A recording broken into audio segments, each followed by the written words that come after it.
सदाभाऊ खोत यांनी रोहित पवार यांच्यावर हल्लाबोल केला। पडळकर यांच्यावर टीका करणारा रोहित पवारांना त्यांनी चांगलंच सुनावलंय। रोहित पवार सोन्याचा चमचा तोंडात घेऊन जन्माला आले। रोहित पवार कृपाछायेमध्ये वाढले तसं सदाभाऊ खोत यांनी म्हटलंय। सदाभाऊ खोत यांनी रोहित पवार यांच्यावर पलटवार केलाय।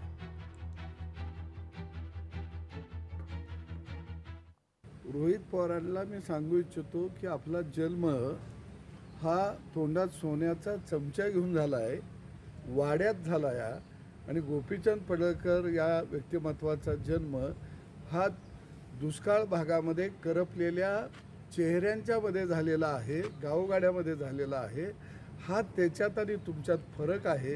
गोपीचंद पडळकर हा संघर्षातून उभा राहिलेलं नेतृत्व आहे आणि तुम्ही मात्र कुणाच्या तरी मांडीवरती कृपाछायेखाली वाढलेलं नेतृत्व आहे।